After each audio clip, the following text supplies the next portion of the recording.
আন্দোলনের জাতাকলে হাঁসফাঁস করছে রাজধানী ঢাকা। যার যখন মন চাচ্ছে একটা ব্যানার নিয়ে বসে পড়ছেন সড়কে। তাদের পছন্দের জায়গা যমুনা, সচিবালয় এলাকা। এই জায়গাগুলোতে সভা সমাবেশ নিষিদ্ধে বারবারই ডিএমপি থেকে নির্দেশনা দেয়া হচ্ছে, তবে কেউই মানছে না এই নির্দেশনা।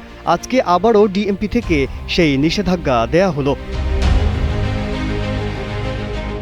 সভা সমাবেশ নিষিদ্ধ এমন বিজ্ঞপ্তি এই প্রথম নয়, আরও আগেও বেশ কয়েকবার দেয়া হয়েছিল। যমুনা, সচিবালয় সহ রাজধানীর উল্লেখযোগ্য জায়গাগুলোতে কোনো ধরনের সভা সমাবেশ করতে পারবে না এমন নির্দেশনা আসে ডিএমপি থেকে। কাল থেকেই তা কার্যকর হবে। তবে কথা হলো, এমন নির্দেশনার পর যমুনা এবং সচিবালয় এলাকায় পুলিশের সামনেই সভা সমাবেশ করতে দেখা গেছে একটি রাজনৈতিক দলকে। পদ্মা সেতু, মেট্রো রেল এবং এলিভেটেড এক্সপ্রেসওয়ে নির্মাণের গর্বিত অংশীদার বসুন্ধরা সিমেন্ট। তাহলে কাদের জন্য এমন নিষেধাজ্ঞা?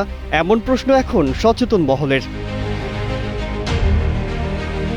কি বলা আছে ডিএমপির এই বিজ্ঞপ্তিতে? সোমবার ডিএমপি কমিশনার শেখ মোহাম্মদ সাজ্জাদ আলী স্বাক্ষরিত এক গণবিজ্ঞপ্তিতে এ নির্দেশনার কথা জানানো হয়। বিজ্ঞপ্তিতে বলা হয়, পরবর্তী নির্দেশনা না দেওয়া পর্যন্ত মঙ্গলবার থেকে এই নিষেধাজ্ঞা কার্যকর থাকবে। ডিএমপির ওই গণবিজ্ঞপ্তিতে বলা হয়, জনশৃঙ্খলা ও প্রধান উপদেষ্টার নিরাপত্তা রক্ষার স্বার্থে ঢাকা মেট্রোপলিটন পুলিশ অর্ডিন্যান্সের ২৯ ধারায় এই নির্দেশনা দেয়া হয়েছে।